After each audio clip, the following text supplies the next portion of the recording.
Hello, everyone, and welcome to Polyglot Podcast. I'm Christian from Finland, your host. And today we have a Macedonian guest, Kirill Roglev. Welcome, Kirill. Hi, nice to So, join you. I found you on Twitter. That's where I actually find a lot of my guests. I just scroll different social medias, and I then noticed that people have some interesting language related stuff, like you had on Twitter. And I thought, yeah, I haven't had anyone from your country, so I wanted to talk about your language background and also about North Macedonia as a country and the language situation and everything. But you could start by introducing yourself briefly. Yeah, sure. So thank you for having me and for inviting me, first of all. It's nice to join a podcast like this. So I'm Kirill Roglev. I'm from Macedonia. I'm born and raised in Skopje. Uh, I'm 39 years old, married with one daughter, a second one on the way. So Congrats. thank, thank you. So I professionally, I'm an self-employed. I'm entrepreneur. I have a company for distribution of organic products in Macedonia and in the region. It's mostly imported from the EU and distributed here in the region.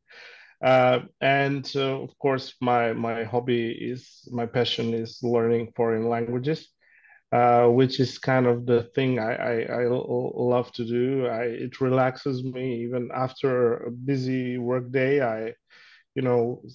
Sitting down to make some sessions of language learning.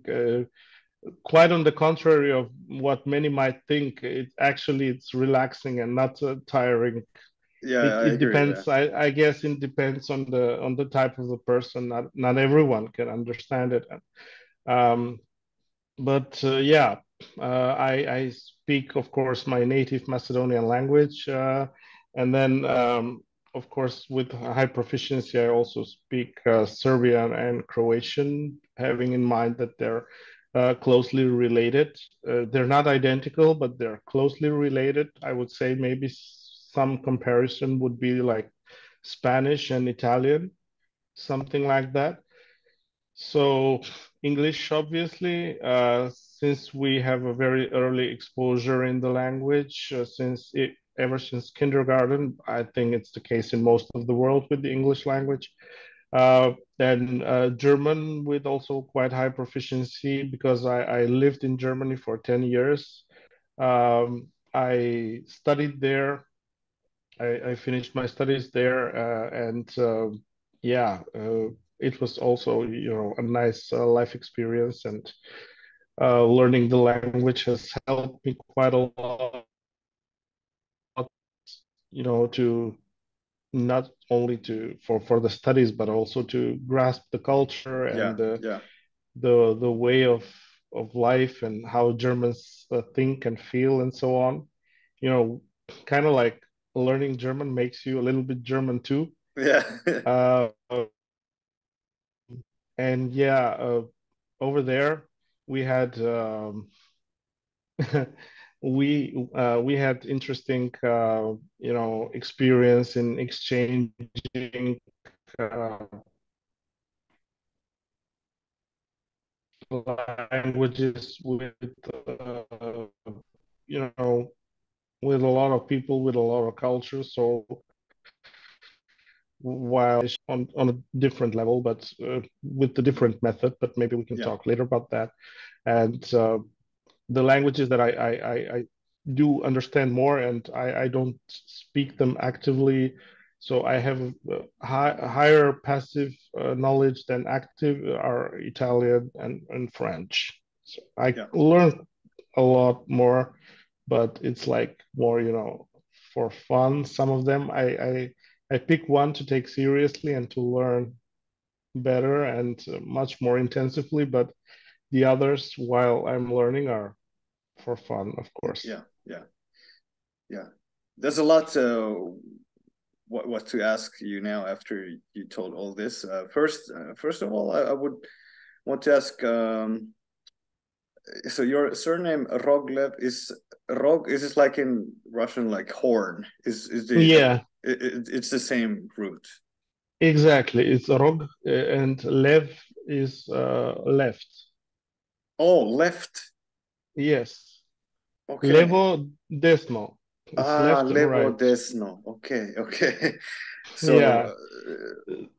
There are quite a yeah, few similarities in Russian. I mean, I'm still in very, very early stages of A1 Russian, but out of in the beginning, out of 10 words, 10 new words, I would say roughly 3 or 4 words I already know.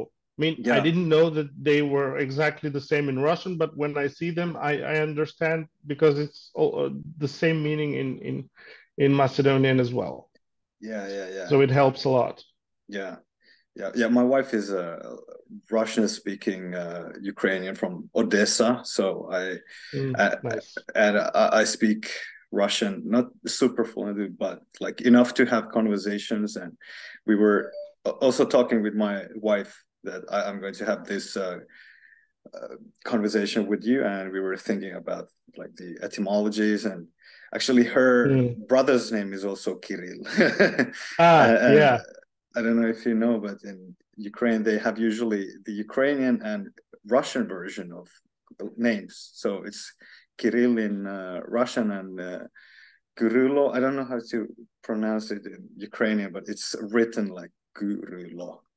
Kirillo. Yeah. Yeah. But I actually have to admit, I don't know the meaning of this name, Kirill. I It, know there was a like saint. Was it in Macedonia, Bulgaria? yeah. Saint It's Kirill a and but Methodius.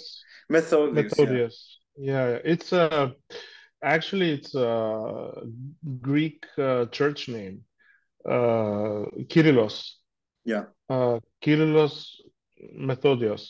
So the scholars, brothers from born and raised in Thessaloniki, who actually laid the foundation of the Cyrillic alphabet, and that is why the Cyrillic alphabet bears the name of him, of Kirill. Yeah. Uh, it should be Cyrillic alphabet, Yeah. more precisely. But Okay. since the Western influence, the version of the name closest to English speakers is Cyril, is French, so Yeah. so they made it a Cyrillic alphabet. Uh, it's how they call it. We in Macedonian we call it Kirilica, so the Mhm. alphabet of Kirill.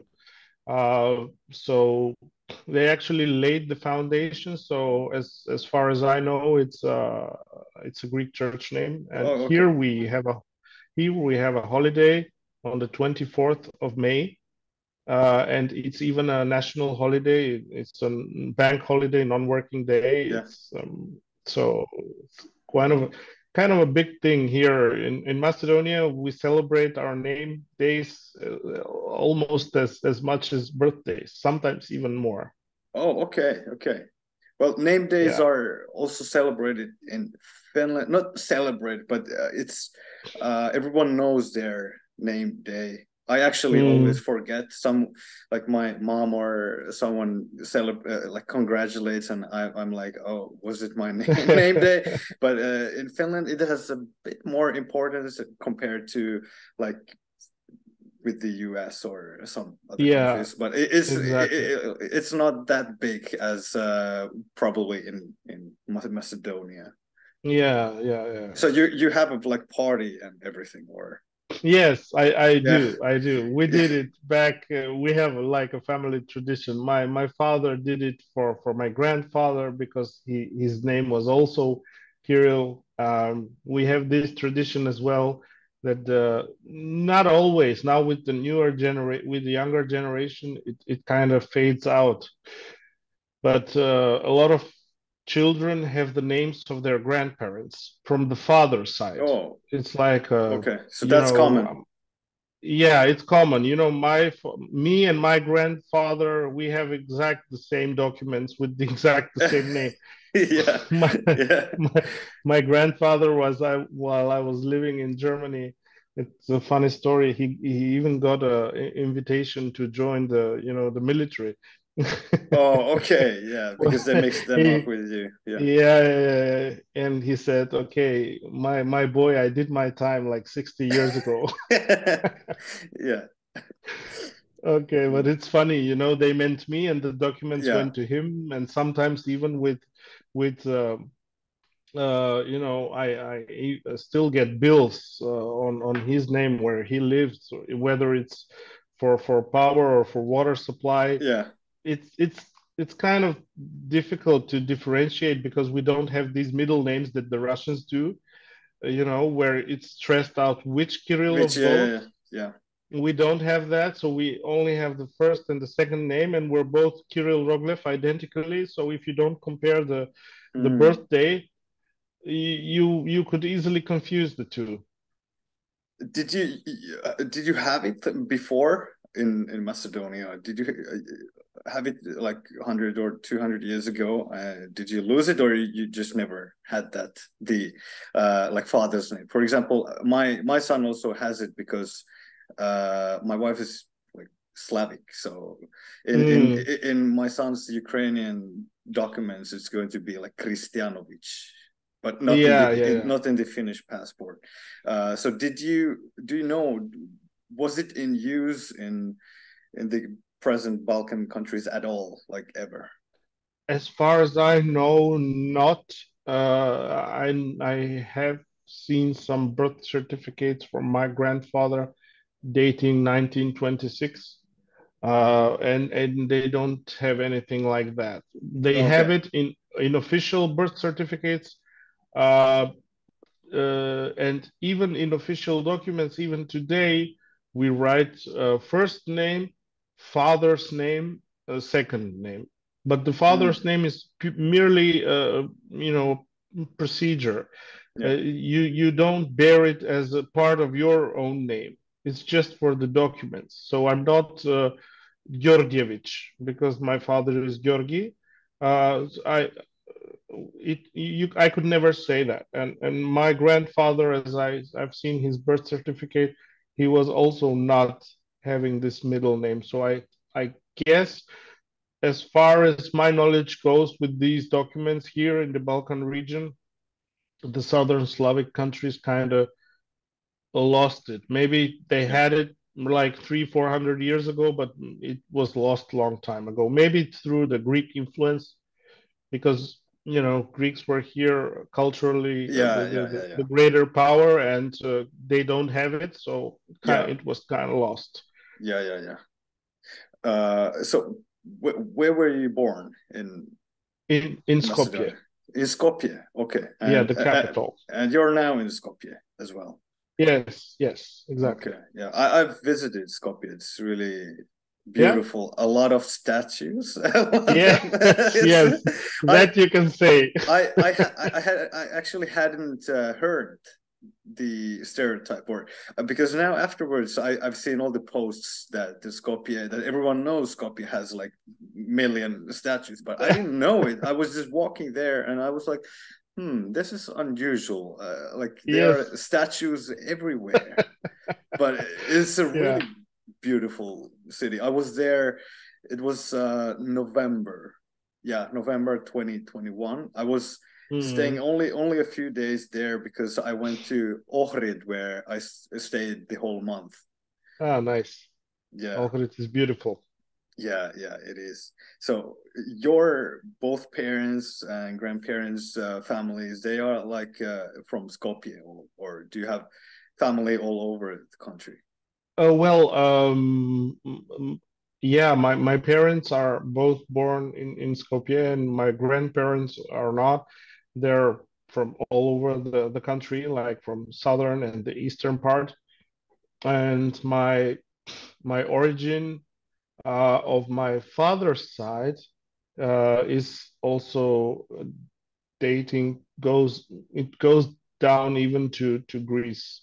The family of my father, like I think his great grandmother, and grandfather used to live in Thessaloniki. Uh, and then with the, with everything that went down with the wars and, with the Ottoman Empire, uh, if you were part of the resistance, you were either, imprisoned or killed or something like that. Yeah. So they had to uh, he remained in Thessaloniki, as far as I know, the story goes, but he sent his family to the mountains, to a small uh, town like on the mountains called Kruševo, and this is a famous settlement in Macedonia of the Vlah people.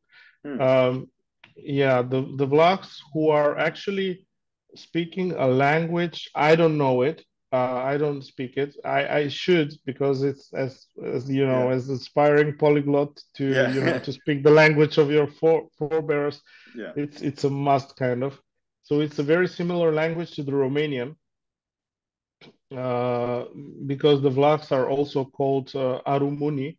Oh, so the Uh, a Romanian language they spoke. Aromanian, Oh, yeah, okay. yeah, yeah. I've heard about it, but I didn't know. Mm. It's a Mhm. Vlach is a common Balkan name for them. For the Yeah. worldwide, they're known as Aromanian, but here in the Balkans, it's Vlasi. Yeah. Vlasi, we call them in Macedonian. The Greeks call them Vlachi. Yeah. So it's kind of like it was a tribe from hundreds of years ago, and they settled all over the Balkans. They were also present in Greece. So this is kind of like my family history. They settled in Macedonia, in Kruševo, and eventually they went to Skopje. So since then, my family roots are here in Skopje, but it's an interesting mixture story. Yeah. So that was your like from your dad's side, like great Yeah, grandfather or someone like exactly. yeah. Uh, and I guess you were born in Yugoslavia. Yes. Yeah. 1985. Yeah. Yeah.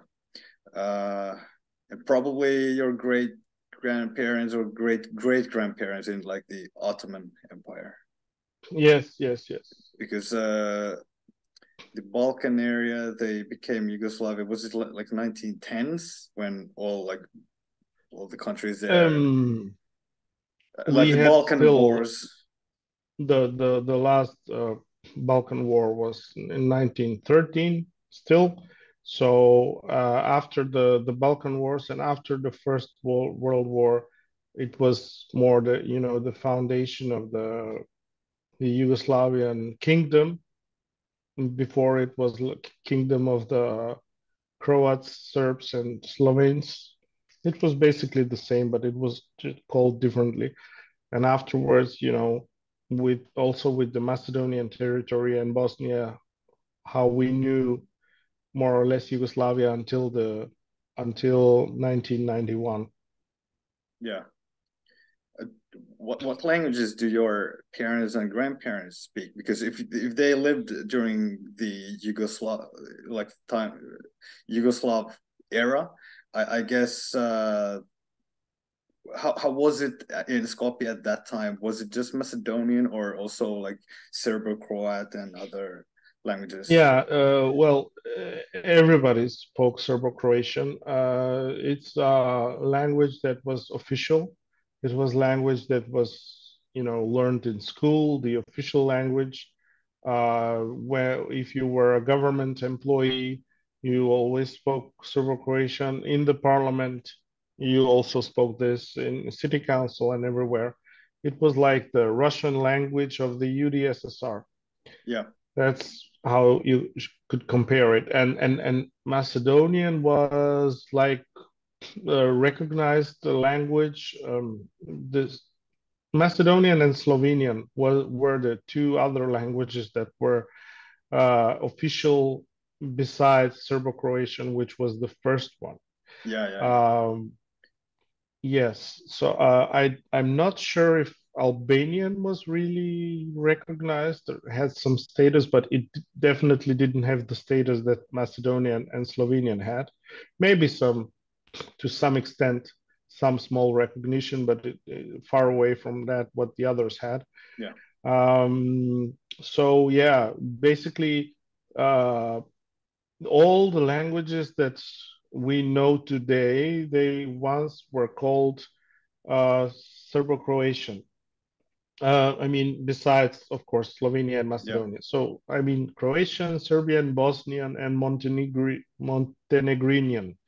Yeah. Uh, this has, I think, a political background. To everybody calls their language as their country because they had political problems. They had Hmm. a civil war, a very nasty civil war. So they, particularly between Bosnia and Serbia, there are political tensions even today. So kind of like it was a political decision to rename the languages and not to call them in any way Serbian or Croatian or Serbo-Croatian, but to divide them, Yeah. although this was artificially made. So it is the same language that they spoke 30 or 40 years ago, where everybody called it Serbo-Croatian. Now, Yeah. after the Civil War, they started renaming the languages as if tomorrow Austria would say, okay, we speak Austrian. We Yeah. don't speak German anymore. I mean, yeah, you can call it Yeah. that, but it won't change your language.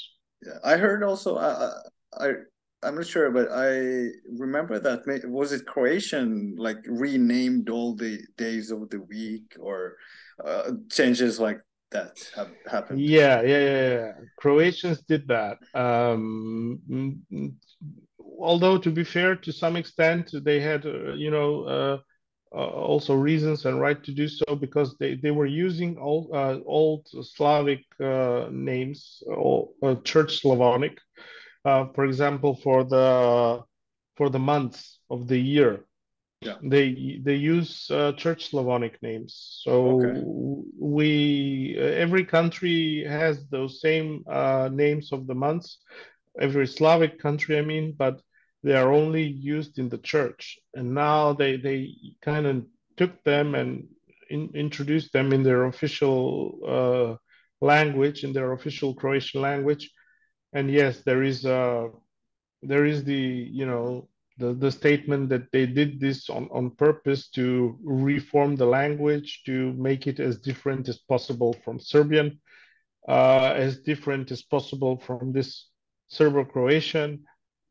Uh, and yeah, there are some even jokes about it in the region that they even made some artificial words. They just made words up. I don't know if it's true or not. Yeah. Probably Croatians will say they're not, Yeah. but there are some, rumors that they just made stuff up to make the words, at least the most common words, to be different from the Serbian ones. So it can be differentiated more as a language. Yeah. I guess they didn't make up as as much as maybe. Have you heard what happened in Turkmenistan with the No. Turkmen language with the I think it was the former president or dictator. So he it's quite crazy, but I think he named all the months again, and 1 month he named after his mother, and like Oh my God. some really crazy stuff. Yeah, but I think they maybe reverted to the old one after he died. But I can Yeah. remember reading about the changes he made in the language, and I was like, okay, this one is crazy. Yeah. Yeah, That's a more extreme example. yeah, yeah. So yeah, maybe I will have someone from Turkmenistan later, but I guess it cannot be anyone who's living there because it's too dangerous to speak about stuff. Yeah. Uh-huh. Anyways, so what languages were you used to hear in your home, like before starting school? Well, at home we were always monolingual, so I grew up hearing and speaking only Macedonian. So the exposure that I got to the languages, of course, my parents spoke Serbo-Croatian because they learned it in school, but between ourselves, we never spoke the language because You mean uh, your parent, you and your parents and your siblings, or do you have siblings? exactly, yeah, a sister. And between my grandparents and everybody, I mean, the official language here in Macedonia has always been Macedonian, and even within Yugoslavia, we at home we spoke Macedonian because it's the language that was our native language. Obviously, most of the people, like my parents and grandparents, spoke fluently Serbo-Croatian, but they didn't use it at home. So at home, when I grew up, we only spoke Macedonian. And then you heard like sometimes your parents speaking Serbo-Croatian. Yeah. Yes. For example, when they were, I don't know, on the phone or talking to somebody or going to talking in some institution on official level. Or my grandfather used to talk because he had a high position within the Communist Party, and he also spoke Russian and French. Those were the I mean, French was back then for the communist states was more like the lingua franca, Oh, okay. the English language of the Eastern Bloc. Um Russian, obviously, because it has a huge influence, and my grandfather even studied for a couple of years in Moscow in Oh, yeah. as a part of a student exchange program with Yugoslavia. Yeah. What about TV? Did you have a TV when you were a child? Yes, we did have a TV, and those were mostly, programs with Serbo-Croatian content. This is where we were mostly exposed to the official language of the country. There were, of course, channels and episodes and with Macedonian content and with Slovenian content. But most of the time it was, the official Serbo-Croatian language. Yeah. So, how much did you understand Serbo-Croatian as a like when you started school? I guess you already spoke it, or at least understood. Yeah, we all understood it. We didn't speak it actively because we were already the generation that stopped learning it. And as soon as I started going to school, it was already 1991, and it's where the war has already started, the civil war. So all that was dropped the from the system. We were so to say the first generation of the new systems, the first generation that stopped learning officially Serbo-Croatian Mm, in school. But I guess we weren't uh, conscious back then on a conscious level to say that, okay, with 6 years or 7 years, that I say, okay, I understand and I can speak Serbo-Croatian. But passively, we understood the language because we were also exposed to it, not by speaking to our parents, but by listening to them speak to others, or by listening sometimes to the TV when they were watching the news or something like that. So especially as a child, you pick up the language quite easy. and I guess because they are two like South Slavic languages, it wasn't like that hard either. Exactly. So basically, the South Slavic languages, there are two similarity groups. Slovenian is closer to Serbo-Croatian, also grammatically, and Macedonian is closer to Bulgarian, also grammatically. So these two groups, I would say, um, and we are in the middle. We are happy to have, the middle ground between the Serbo-Croatian and the Bulgarian language because Mm, we can understand both languages. You know, we were last year with my wife, we were at the beach in Greece and we met one Bulgarian family and one Serbian family, and we spoke with both of them in Macedonian. yeah. They not maybe perfectly, but they understood us without problems. We were talking with both of them in Macedonian, but between them, the two families, they spoke English. Oh, okay, okay. That's funny. Yeah. Yeah, because it's yeah, you know, we're in the middle Yeah, ground. The two extremes are the Serbian and the Bulgarian, and they cannot understand each other. Maybe to 20-30%, but it's not enough to have a conversation.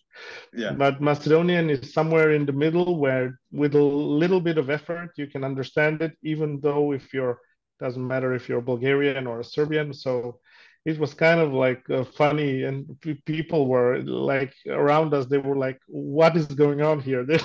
yeah, They yeah, yeah. speak English between themselves, but with this family, both speak to their own native languages. Where Yeah. did this come from? You know, Yeah. it's funny. I read that it's similar with the Scandinavian languages, like the Norwegians are are Yeah. able to understand both But Danish yeah, and yeah, yeah, Swedish, true. and the Swedish are like the least able to understand the other two or something like that. Yeah, yeah. That's I think that's quite precise. So I speak Swedish, and I've actually made one episode already where I speak Swedish and my guest speaks Norwegian, and one where the guest answers in Danish. But Okay. I have had a lot of exposure. Like I've watched a lot of movies and also done a lot of lessons on Duolingo in Mm-hmm. Norwegian and Danish. But because without this, I wouldn't be able to do this. But Mm-hmm. Danish is much harder to understand. So, but Norwegian, it's quite easy. It's quite easy Yeah. when you speak Swedish. Yeah. Yeah, yeah. Nice. Yeah, it's the pronunciation that makes it hard. Yeah, That's why we for us it's easier to understand Serbian than Bulgarian, although Bulgarian is similar to our grammar.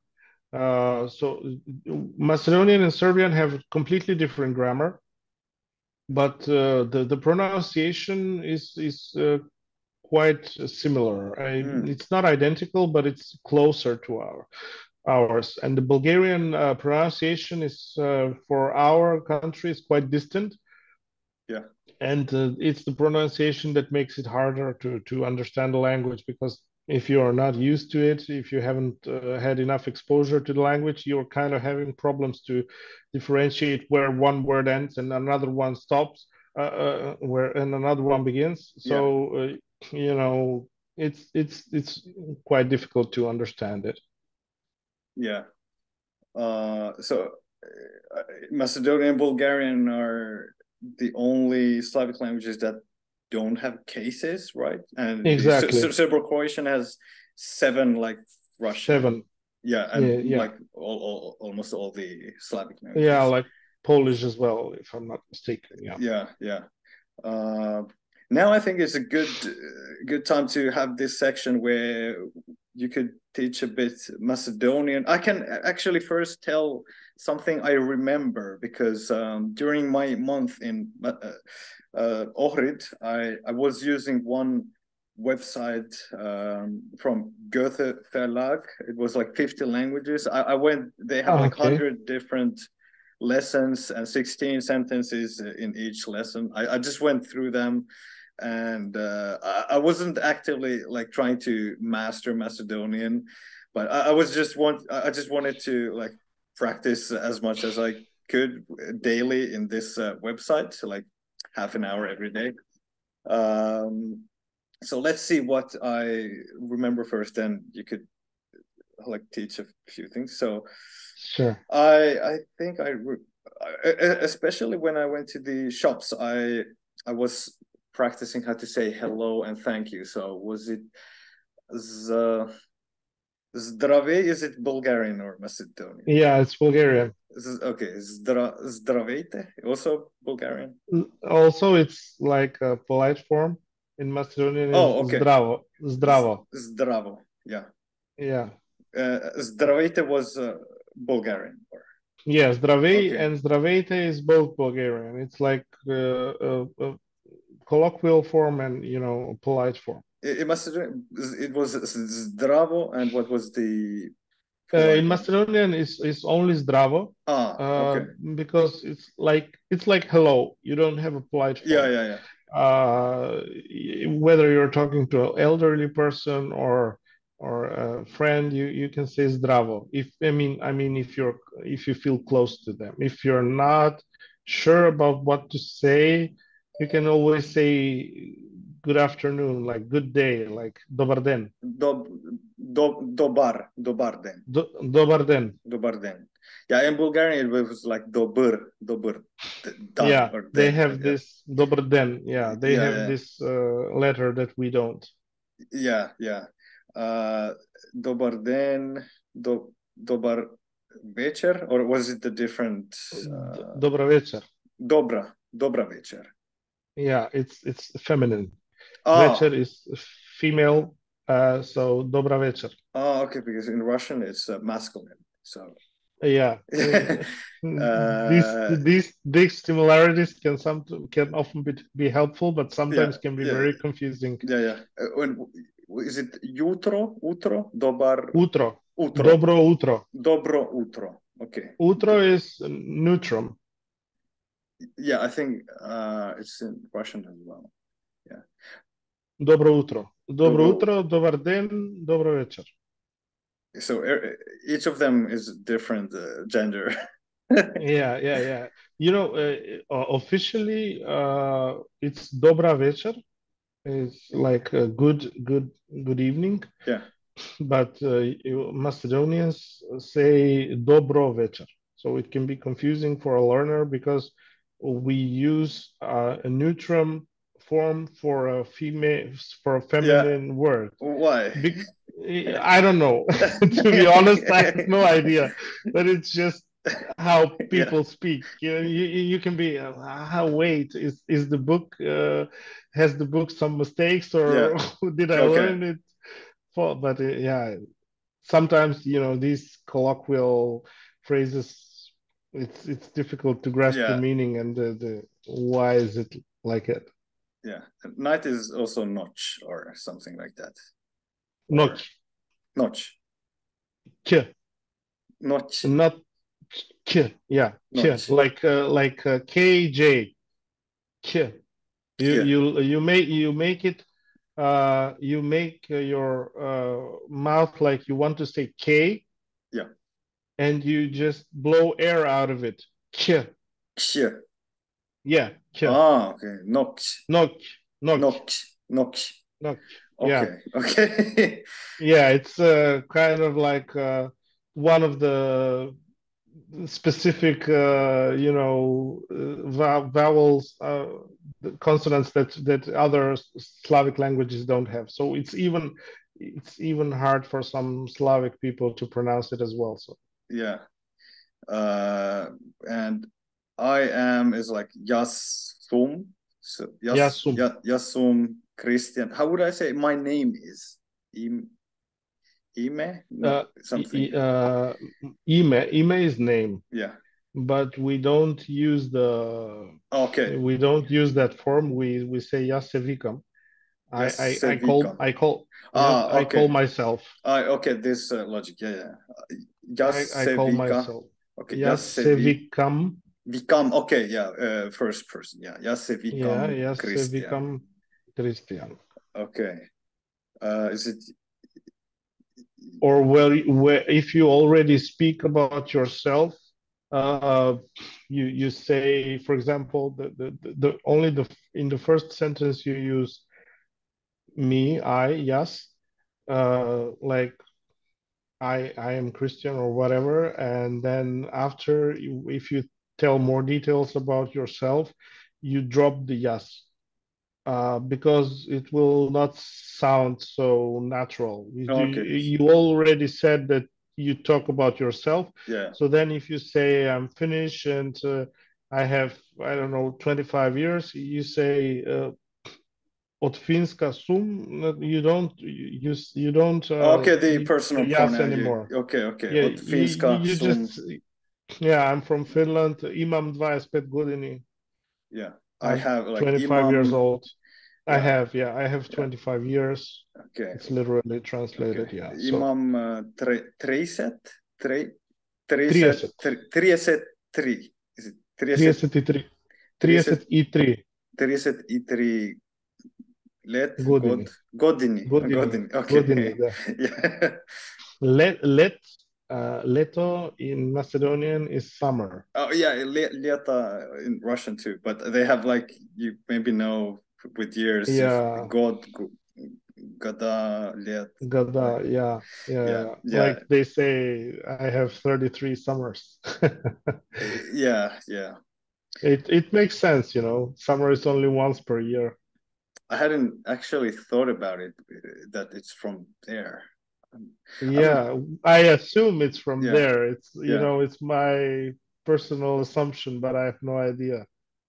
yeah, yeah. But Actually, it makes sense, you know. yeah, People were counting how many summers they had before or after something happened, and they said, okay, it was like 3 summers ago. The old people used it because they didn't have the calendars and the modern time management system. So somehow they had to keep track of the time. So they said, okay, it was like 3 summers ago. So maybe it came yeah, yeah. from there. That would make sense because in Finnish, in colloquially, we say olen 33 kesäinen. Kesäinen, like kesä, summer, and the nen is just it makes it an adjective. So like Uh-huh. a person with this many summers. So Uh-huh. Yeah. yeah, Yeah. It makes sense. Yeah. You know, in other languages, it could be the same logic or very yeah, similar one. yeah. What about how do I ask where you're from? Otkade, kude, Otkadesi. at Otkadesi. otkade si. Yeah, Yeah. and also the question for what's your name? Some is it Vikash? Si, Yeah, exactly. but the beginning, what was like? How do I start it? Kako? Kako. Ah, okay, Kako. Kako Kako? ti Vikash. No, se, Se. Okay, se. because it's reflexive. Ah, okay. Uh, Always se. Then reflexive. it's Yeah. always se. Se Ah, okay. Vikash, se Banyash, se Oh, okay. some Yeah, I reflexive understand. verbs like, Yeah. yeah. What else? Do you have any good things we should know in Macedonian, like basic stuff, or some tongue twisters, or any like specific words that maybe cannot be translated? Um, some specific words. I don't know if you have heard in Finnish, there are some memes like about the kalsarikännit, which is like when someone drinks alone in their like underpants in their apartment without like even the intention of going anywhere to drink with other people. So this is Okay. one meme people have seen online quite often, and there are quite many. I think maybe one which uh, is related to nature. We have the word ruska, which means it Uh-huh. just means the autumn color, the time period when we have the autumn colors. Everything is in golden colors. It's quite surprising that there isn't one word for this in English and most of the languages, but it's ruska in Finnish. So can you Does it have something to do with Russia, or it's just a coincidence? probably with the Sami languages because it's I think it's Rushki in Mm-hmm. Sami languages. I'm not sure. It might come from the Sami languages. I don't know Russian. I think Russian doesn't have it. Ruska. No, no. There is not a word for this in Russian. So Yeah. but yeah, any similar examples, like some funny things or some just any things that come into your mind that have to be translated into a like whole sentence and not just one word. I guess they Mm, are in every language, but maybe it's hard to say think any examples yeah, yeah, now. yeah, yeah, exactly. It's kind of like I would have to think, but at the moment I cannot think of anything that is, you know, something particular. Of course, there are some expressions, but nothing that pops up to my mind at the moment. Yeah, Maybe during the talk, if I yeah, remember sure, sure. You something, can, you I can. can come back to it. But uh, for example, we have some uh, of course some idioms, but then again, it's for every language, you know, where you use for certain situations or for certain kind of people, you know. Uh, You can we tell one. use it. I can like first guess what it means, and then if I don't guess, you tell it in English, and maybe I can try to think where in which situation it would be used. If you have any examples. Yeah, like Špansko selo. It's not very difficult. Spanish village. Exactly. Is it? Does it mean? Wait. I don't know what this could mean or where it could Uh, be used. it's totally unknown to me. This means Oh, this is okay. the meaning. Totally Like unknown to. for Okay. me, this is like Spanish village, you know, Oh, because is this yeah, like like total most of the people here gibberish? have never been to a Spanish village, you know, and Yeah. it's something totally unknown. So Špansko selo is, you know, like totally unknown, or somebody who is lost, uh, and who is, you know, obviously lost, you know, like you can see from the street that he doesn't know where he's going or Yeah. where she's going. uh, we say izguben Germanec. Something German? Yeah, a lost German. Oh, okay. What do you know the reason why? I think it dates. It might date from the maybe from the Second World War.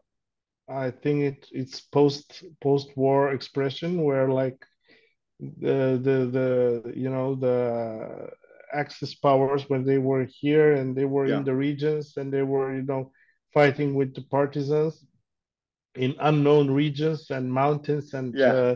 you know, forests where they Oh, didn't yeah. know where they were, Yeah, and they yeah, were like, yeah. yeah, they were lost like this, you know. So I think it dates back then. I'm not 100% sure, but if I had to guess, it would be my opinion. And also, we have, for example, a colloquial expression, although it's not really only to Macedonia, it's more like to all ex-Yugoslavian countries. Yeah. Uh, we call the Germans colloquially, we call them Schwabi. Schwabi. Okay, like from the Schwab, area of like Schwabia, Schwabia, yeah, like from Schwabia. Schwabenland. Yeah. Because it was the closest area to Yugoslavia, and most Oh, of the people who came and made holidays were from there.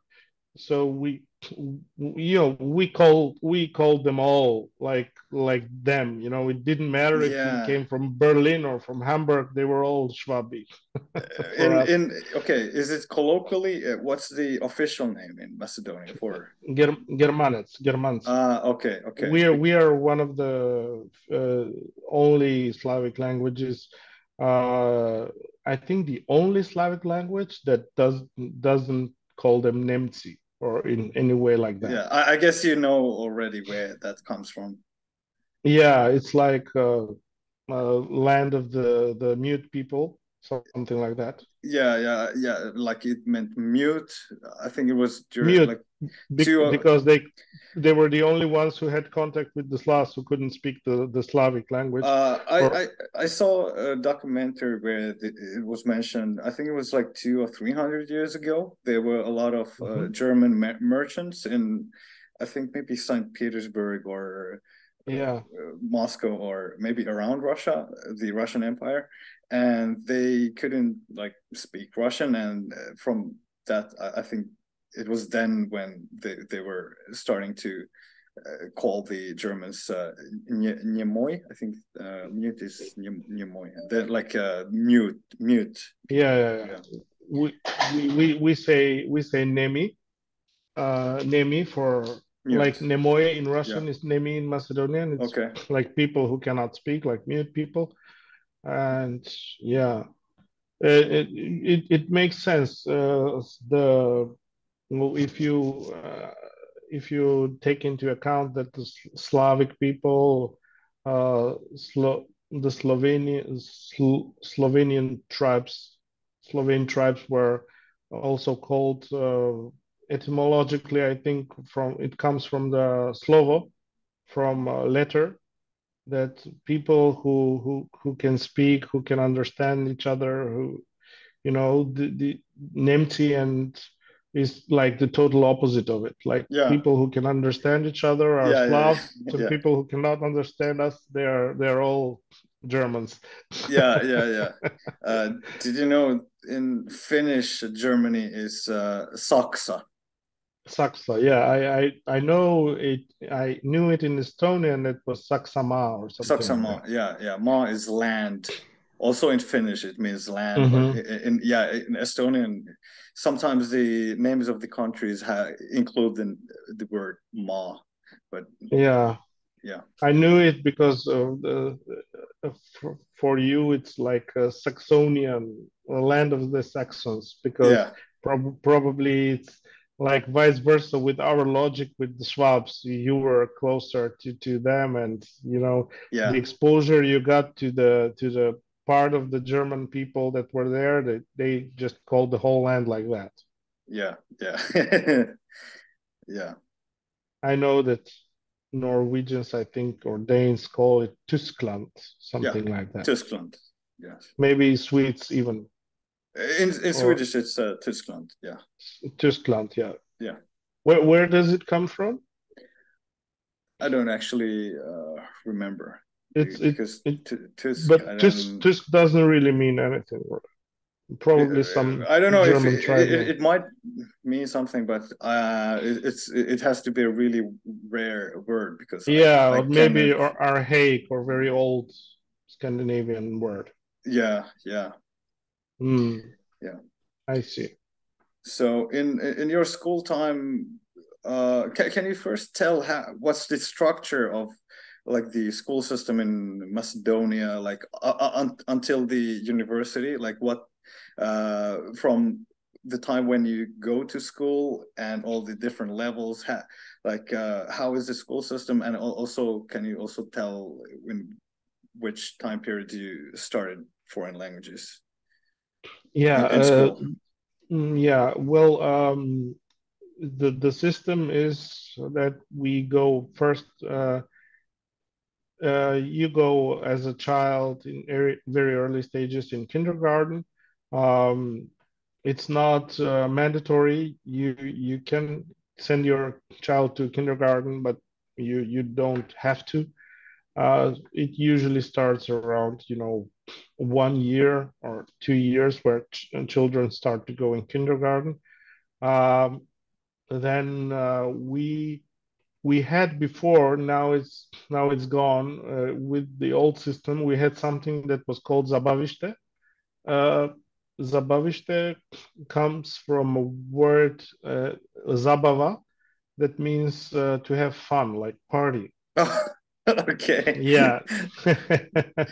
But Zabaviste, it was like a place where you had fun.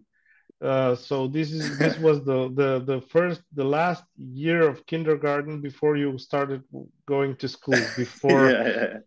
probably before all the fun stopped. Yeah, yeah.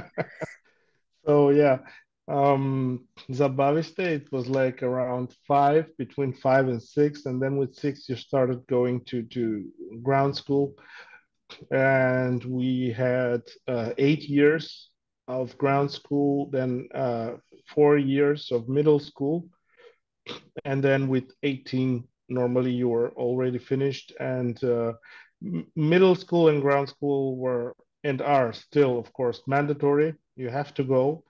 And Of course, then after you graduate from middle school, then it is, of course, uh, again up to you if you choose to go to university or not. Mm, And now they changed it. This fun year is over. So yeah. so now they switched it to a system of 9 plus 4 instead of 8 plus 4. But it's the same. I mean, children finish middle school with 18 again, but instead of starting the first year with 6 or Yeah. 7, now they started with 5, 5.5, Oh, or okay. 6. Okay. So, but it's more like a soft introductory year, no, not the drill from the first year on, you know. Yeah. So this has been changed for like 10 years ago or something like that. I didn't catch it, but now we have when we use the word for 9 years school, we use the Russian word. It's funny because for year we say godina, Yeah. but when we say 9 years of school, we say devetoletka. Oh, So the okay. 9 years. We use the let.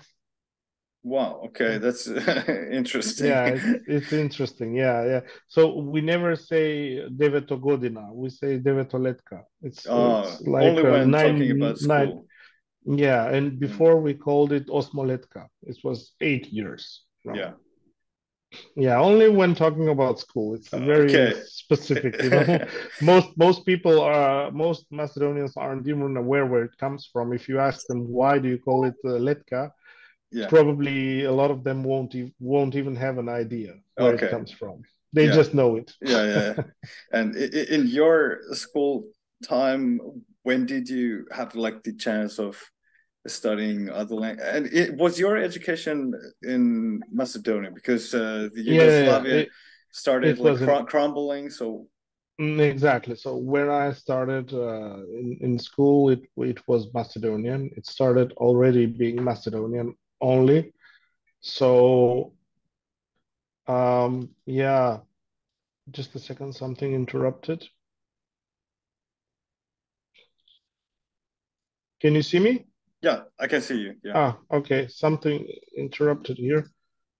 Uh, so yeah, I started with school when I was 6, 6.5, and I learned in Macedonian. We didn't have any foreign languages so early in the school stages, so but I learned English. So I started learning English very, very soon, like ever since kindergarten. I had some exercises that I made in English. So Yeah. I have memories that I was learning the language ever since I was like 5 or so. Yeah. Uh, so um, yeah, but the real exposure of foreign languages for me started when I went to Germany. So really much later. Yeah. So I went to Germany when I was 19, and maybe a couple of years before when I started learning German to prepare myself for university. Mm. And German, was it the first language after English and Yeah, yeah, in yeah, school? exactly. Yeah. It was, I learned Macedonian is, of course, my native language. You learn it through immersion. I learned Serbian and Croatian or Serbo-Croatian back then, also through immersion. Uh, Later on, I also read some books about it and some, some programs where I studied. I learned also some specific words in order to deepen the knowledge into both Serbian and Croatian now, Yeah. the modern versions of the language. But the first two school languages were English and then a little much later German. I Yeah. was preparing myself for the studies, and it took me about I think it took me about 2 years. Yeah, 2 years. I started learning with 17. Started learning German from scratch, basically from zero. I didn't even know how to count to 10. Yeah. And then with 19, I already passed the exam to enroll myself to a German university. So it was quite quick. I mean, for such a Yeah. complicated language like German, it's not easy to pick it up on that level in two Yeah. years. Yeah. Yeah. Yeah. How did you learn it? What did you use? Uh, I had uh, I had private lessons, and also I learned at home. We had back then we had hired a private tutor that something like we have a modern version of it, like today with Italki or Oh, yeah. Play or something like that, Yeah. but you know, in real version, not online. Yeah. Yeah. So they come to you at home and you learn with them, like uh,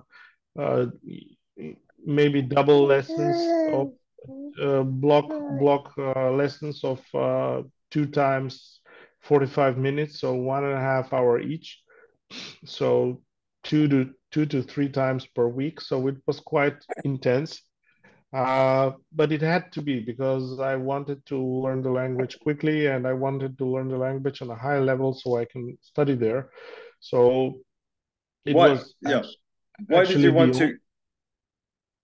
Yeah. Why did you want to go to Germany and to study what? I studied something completely not related to languages. I studied economics. Hmm. So I started learning Wirtschaftsinformatik is called on German. It's like mm, uh, I don't know the English term for it. It's like it's something between business, something like business informatics. Yeah. And then afterwards, the master studies were for international business management. So it was not it was something completely unrelated to languages, but you know, I think I was unaware of my ability to pick up languages and to of my passion to want to learn foreign languages until later in my life, where I was like 21, 22, Yeah. 23, where I noticed that besides German, I started picking up other languages also through immersion, like Greek, for example. Uh, I have today I have a level of I would say I have a level of decent B2 in Greek. Some Greeks when I visit Athens, for example, they even ask me if I'm from the northern part of Yeah. Greece because I have this Yeah. accent because the exposure of my friends, Yeah. it was the accent of them that I mimic, Yeah. that I speak, and they sometimes they don't even believe me when I tell them that I'm not Greek myself. Yeah. So, Okay. uh, yeah, it's. I guess I wasn't really aware that I I like it and I can do it and I Yeah. have a passion for it, and maybe it intensified in the last 10 or 15 years where I was Yeah. aware and where I said, okay, I love doing it and I want to Mm. do a lot more, and yeah. Yeah. But more about choosing Germany. So you were 17 when you decided to go to Germany. Was it your own decision, or like was it common in that time in Macedonia to go to No, it Germany? was really uncommon. Mostly, if somebody decided to go to study abroad, it was either UK or USA or locally here, Greece. Yeah. Mm, or Yeah, maybe Serbia. So Uh, where did you get the idea then? well, I wanted to the maybe through the languages subconsciously I didn't know it was like this, but uh, I wanted to study in a country where it has a good educational system. It's a big country with a lot of opportunities, but it's not the UK. I don't know Yeah. why I excluded it from the beginning. I didn't want to go to the Mm. UK. It was not really an attractive address for me. My parents didn't really have any influence on this decision.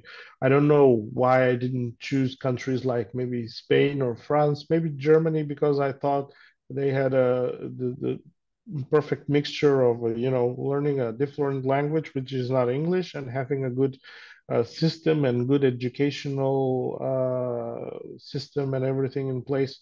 So it kind of like attracted me the idea to finish high school in higher education in Germany. Yeah, because uh, I think you were really brave because when I think most of the 16, 17-year olds or even 18, 19-year olds, uh, I guess the majority would never plan to move abroad to study somewhere, like not together with where their parents or friends live.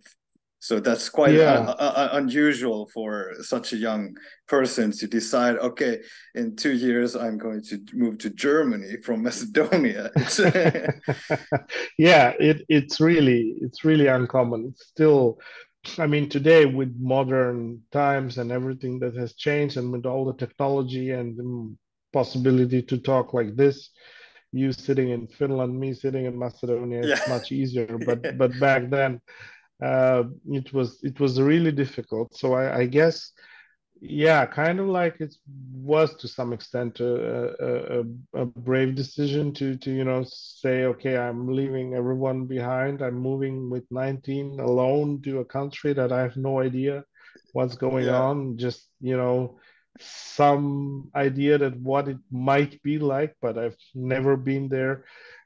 And like it was afterwards, if you ask me, it was all worth it. It was Yeah. the you're 17 and you're young, you can make all the stupid decisions in your Yeah. life, but this was one of the good ideas and good decisions that I had. Yeah. Uh, One question.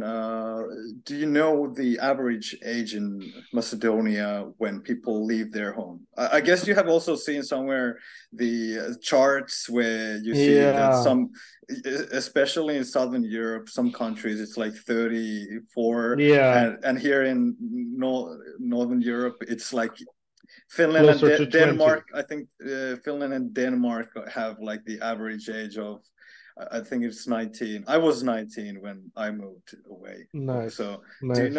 do you remember like approximately? You can also think about your friends or like what's the normal age leaving your parents' home? Well, I think it's above 30, if you Yeah, ask yeah, me. yeah. It's above 30 because there are some who leave their homes earlier, but then again, I have friends. If I recall today, I certainly know 4 or 5 friends still that I'm friends with them, that they're like 39, 40 years Yeah, old. as Today, they still live with their parents, and have if you never believe lived it. alone. No, Yeah. 40 years old. That's almost halfway, more than halfway. We actually have in Finnish a word for that. It's peräkammarin poika. Poika is boy. Peräkammari. It's like how to Mother's explain it. boy It's or like a basement. It's maybe ah the best translation, like a basement boy. Some like overgrown boy who's like you're aha already 30 or 40 years old. or even older, and you live somewhere in your parents' basement, and it's not a good word, but Yeah. here, if you're like, let's say 25 plus, you, or at least 30, from there on, Uh-huh. if you have even never lived on your own, then you're definitely a peräkammarin poika, and it will be almost impossible to find any girlfriend or anything after that. Yeah, yeah. So basically for you, the whole Balkan area is like Perakaman Poika. Peräkammarin poika. Yeah, yeah, yeah, yeah. The No, no, whole no. Balkan Of area, course, I understand the culture is totally yeah. Yeah, yeah, I'm different, joking. and also here, I mean, the government pays you, so you don't need to like rely Yeah. on your parents. So I understand if we didn't have that system here, I'm sure all the Nordic countries also would have much higher age of leaving your home. Yeah, I think so too. This is one of the reasons of the system, and the second reason is maybe I learned it in Germany. I saw it in Germany that maybe Southern people are uh, more attached to their parents and their families. Like it's emotionally harder for them to go away and to it's like this maybe Mediterranean way of life where you're still like maybe 50 or 60 years old, but you cannot go 5 days without seeing your mother or something like that. Yeah, It's not that the Nordic countries or people don't have it. It might even be an individual case, but I think it's more common to see it in these regions in Southern Europe, and this yeah, I agree. attachment Yeah, to yeah, the yeah. to the family. Family ties are much more important. Yeah, I have. much stronger, and that's why people have a hard time to be more independent, I would say, than the Nordic countries and then like countries like Germany or UK. Yeah, yeah, I totally agree. It's really common. Of course, I know here people also who have really close family ties, but here, yeah, it's quite common also to not be that close with your parent family Yeah. members, and it's really common here to have like family feuds about like inheritances, especially. And not in my family, but I have heard so much that they tear apart like families because when someone's parents or grandparents die, the siblings start to fight because of the inheritance. And I mean, Ah, I don't know if that's a thing in Macedonia, but here in Finland, it's it's huge. it's very common here as well. Oh, okay. So it's Yeah. it's really common. Brothers and sisters even not talking to each other because of family issues, because of inheritance issues, and it's really common. So Yeah. it's one of the things that I think it's everywhere. When it comes the question to inheritance, and unfortunately when money comes into play, then it tears families apart. Yeah. Yeah. So you lived in Germany from the age of 19 to 29 or 30. Yeah, to 19 to 29. Yeah. Um, Where in Germany? in Essen and in Düsseldorf, Yeah. close to, I would say, to the closest to the Dutch border. It was North Rhine-Westphalia, North Rhine-Westphalia, and in Essen and in Düsseldorf, in both. Essen is where I studied Bachelor of Wirtschaftsinformatik, this business informatics, Yeah. and Düsseldorf was where I studied international business management. And Düsseldorf is also where I met most of my friends that most of them I'm still friends with, like the Greek guys and some Spanish people and people from all over Yugoslavia, like Yeah. multicultural. Uh, so yeah, it was like it's a multinational, multicultural city in Germany. It's very nice. I still like visiting there. Yeah. How was it in the beginning? Was your German good enough to be just fluent and just have conversations, or did you struggle at all in the beginning? Well, I didn't struggle that much. It was at the beginning a little bit uh, difficult to get used to the whole, you know, fluent speaking thing because, of course, obviously the speaking part is maybe the toughest part when learning a foreign language. The first things you learn is, you know, like grammar, how to read, how to understand from listening, or how to understand from you know, reading. But to be actually capable to fluently speak the language, that's the trickiest part, I think, in Yeah, every language. yeah, So even though you are of a high level, I don't know, B2 or C1 or even higher, you could still have problems when you actually have to produce words and sentences and produce the language, especially on a higher, you know, academical level.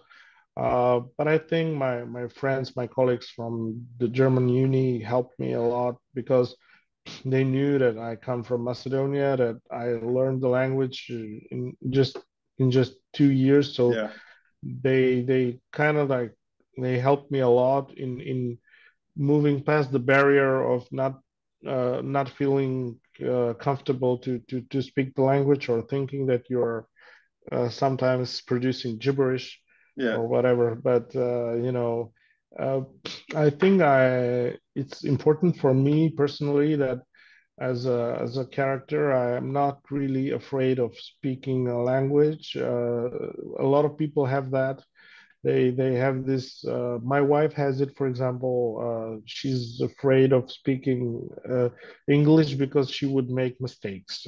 And I yeah, say to her always, you yeah, even make mistakes. Not you, but everybody yeah, makes mistake in your own native language. How do you expect not to make mistakes in a yeah. foreign language? I mean, Is she Macedonian as well? yeah, Yeah, yeah. So, so I say the last thing you should be is afraid of making a mistake, because nobody is expecting for you to speak like to speak English like Shakespeare, because yeah, they yeah, know that you're from Macedonia, and obviously you would make mistakes. They themselves might even speak worse than you do. So yeah, what's the problem? So I never had this struggle, and I never had the, even if I knew, you know, two or three sentences in the language, I would try to use them. I would try to tell them, even if they were like totally incorrect. You know, I didn't yeah. mind, because That's good. I always understood it as a way of how to really learn the languages, is just to start speaking them, Yeah, and it helped me with my German a lot. yeah. What about phone calls? I mean, they are the worst. If even in your mother tongue, sometimes you cannot hear that well because, at least for me, I'm like, I don't want to make any phone calls in almost any language, even my mother tongue, because sometimes, yeah, it's not easy.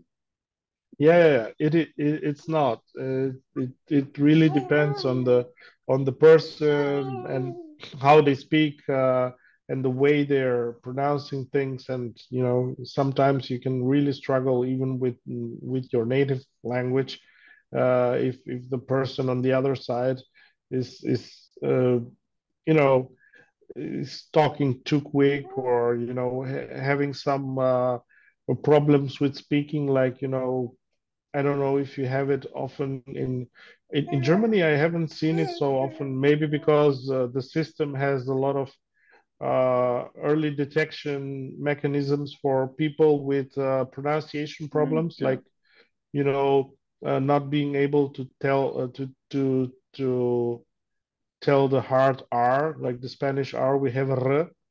yeah, me too. We have people here who cannot pronounce it. For example, they cannot say r, they say w, w.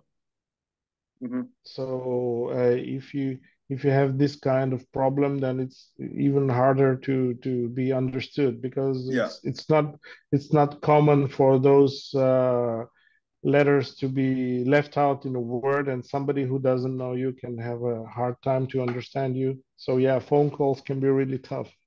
Yeah. Yeah. Did you make? I had just one interesting story. While I was studying, I had to make one semester working in a company in Germany in order to conclude my education. Yeah. So I was working at the Sparkasse, the German banking chain, in the credit card sector for technical support of credit cards. Hmm. And it was a nightmare because it was a job purely on the Oh phone. my God.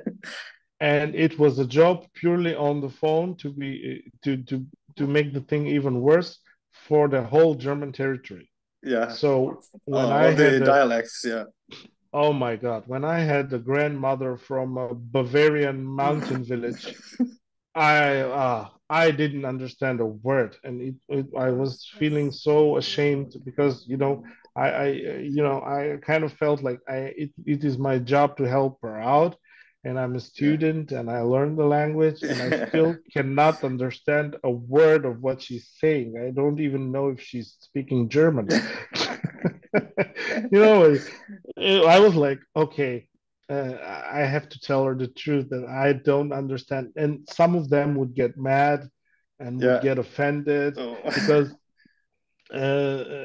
I was talking, we had some schooling and some, Yeah.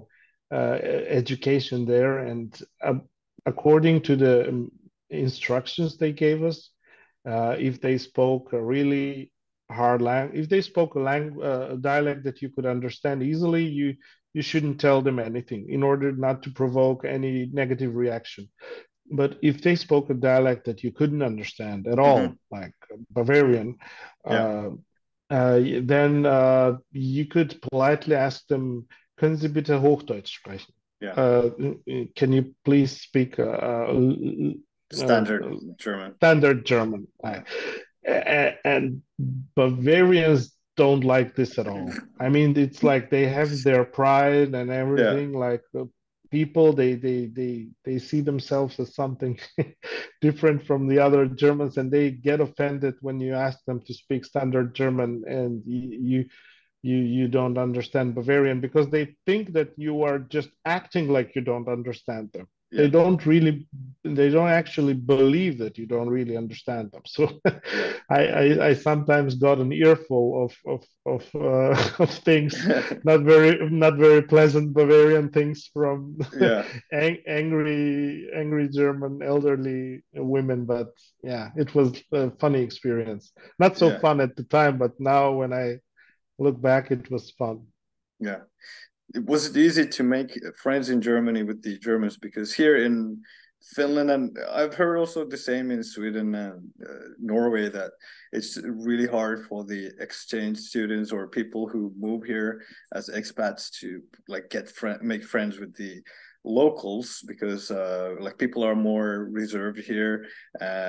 Or did you have more friends like who were also expats from all over the world and Europe? Yeah, I think for me and in general for the others, it's in Germany it was much easier to make friends with other foreigners than with Germans. I think this is the case with most of the people since Germans themselves are quite reserved as people, as a nation, as mentality. They're a little bit closed, uh, not in a negative way, or not always in a negative way. They are very friendly and polite. They can be very helpful. They can be very forthcoming. But when it comes to uh, concluding friendships, I think even Germans between themselves are not so, easygoing. Uh, it's harder for them to make spontaneous friendships. It's a lot harder than us Southern Europeans. you meet one person on the street here, you kiss them 3 times on the cheek, and tomorrow Yeah. you're best friends.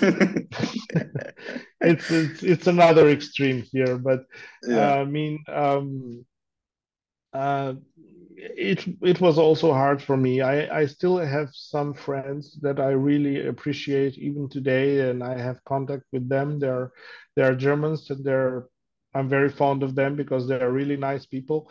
Uh, and most of the Germans are as well.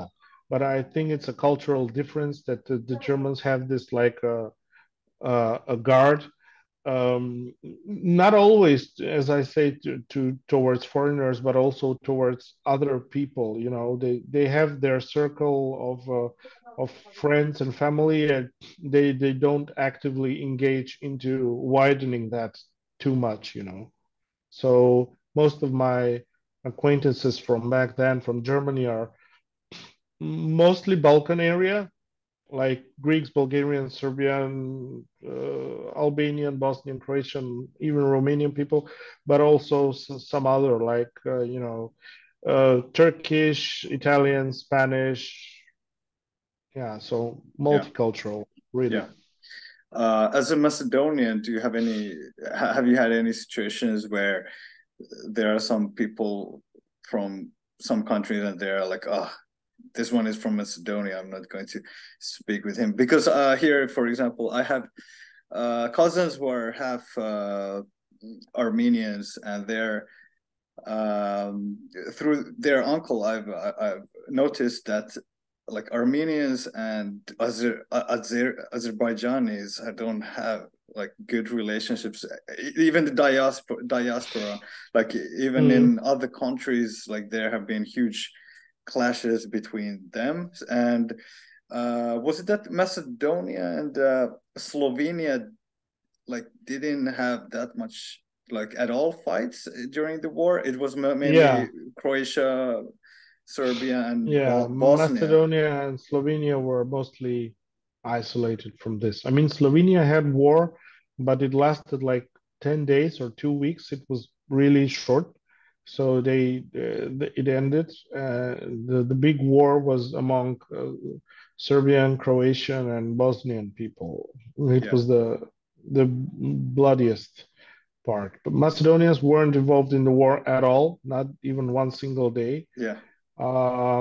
Thanks to our president back then, Kiro Gligorov. He said to the political system of Yugoslavia back then, take whatever you want, take all the weapons, take if you want even the light bulbs if you want. Really? I Okay. don't care. Yeah, just take everything and go away from here. We don't want any quarrel. We don't want any Yeah. war. We want to leave the Yugoslavia and we want to live peacefully. We don't need the tanks. We don't need the helicopters. Just take them and please leave. And Okay. they Yeah. left. And they, unfortunately, they used it for the other countries. Yeah. But luckily for us, we weren't involved in this thanks to this wise decision of the president back then. Yeah. So, Yeah, so but I guess you haven't then. we we we we have these experiences sometimes with neighboring countries where you notice that there is a not so friendly reaction. Um, it happens mostly with Greeks and Bulgarians because with them we have political problems. Yeah, yeah. I Uh, know. Yeah. we still do, but With it's I Bulgarians, think I don't know what the situation is. I know, of course, about the name issue and all that with Greece, but with Bulgaria, Bulgaria doesn't recognize our language. oh, So to be right on the subject here about languages, yeah, if you ask a Bulgarian, they would say Macedonian is not a language. yeah. Okay, It's a I've heard it's about that. Yeah, it's a Bulgarian dialect. yeah, Um, they don't recognize our language. They don't recognize us as people. They say we are Western Bulgarians. with a lost sentiment through Yugoslavia or whatever. So, but you know, we don't really give that much attention to it because we know it's BS. We know it's like uh, it's the same logic that they use as if Denmark would say tomorrow, okay, Norwegian doesn't exist. It's a northwestern Danish dialect. Yeah. It, it's probably the same. Maybe even the similarities between Danish and Norwegian are bigger than the similarities between Macedonian and Bulgarian. Macedonian and Bulgarian might even be more distant than Danish and Norwegian, and nobody in his or her right mind would claim in Copenhagen that in Oslo they speak Yeah. a northwestern Danish dialect. Yeah. Uh, Yeah. I mean, it's really silly, and to still have this aggressive policy and to claim that a country, a sentiment of people, and a language doesn't exist in 2024. For me, is really mentality from some early centuries, from the Middle Ages, where clearly some people have not evolved, unfortunately, to not give you the basic human right of self determination. I Yeah. mean, I cannot put a gun to someone else's head and say, okay, Yeah. say you're French, Yeah. or say that you're German or whatever, and Yeah. Yeah. Yeah. he's feeling Italian. You know, he might say that, but he will never feel that. He will Hmm. never have that feeling. So Yeah. we don't feel like we're part of Bulgaria. When we go to Bulgaria, we don't feel at all like we're at a friendly country and friendly folks over there, and you know it's sad what policy can do to countries where we can work together closely and be friendly nations and work together for the benefit and for the prosperity of the whole region. We use policy, or politicians, not we the folks, but Yeah. politicians use policy to misguide the people to for their own agendas and to be as long as possible in their comfortable chairs and big wages. Yeah. Yeah. I agree. So yeah, I would say back to your question, with Greeks and Bulgarians, we would have the most political problems, but I think it's superficial. It's really just on the surface.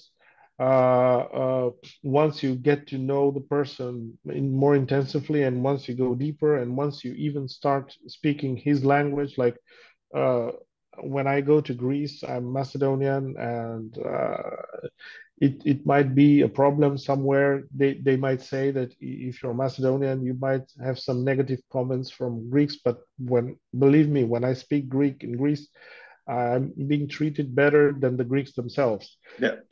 because they like it. They're very positively surprised that you have given yourself the time and the effort to learn their language, which is not common. I mean, nowadays in modern world, Greek is not a common foreign language to learn. Yeah. So True.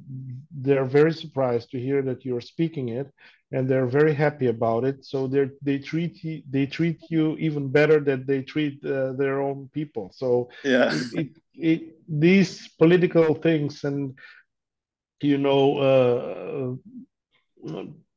things from the past that we heard from the politicians and problems, they don't really exist once you uh, get over this language barrier. So Yeah. I see it as one additional very positive point of languages, that they unite people, they get people together, and they eventually languages can help bring peace Yeah. among the countries, among the people. It's really, I felt it myself in my own experience. It's not just some phrase that I pick up from the internet. It's something that I lived it myself, and I saw that it really helps.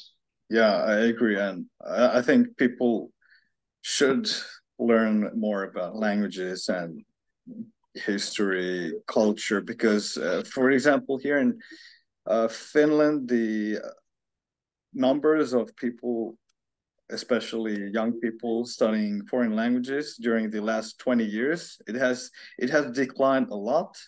And Hmm. of course, everyone studies English and, well, Swedish as well, which is one official language here. But Hmm. most people, they cannot have a conversation in Swedish. So basically, everyone speaks Finnish and English. Or well, we have 5% of population who speaks Swedish as their mother tongue. Of course, they speak Hmm. then Swedish and English and mostly Finnish as well, but not all of them.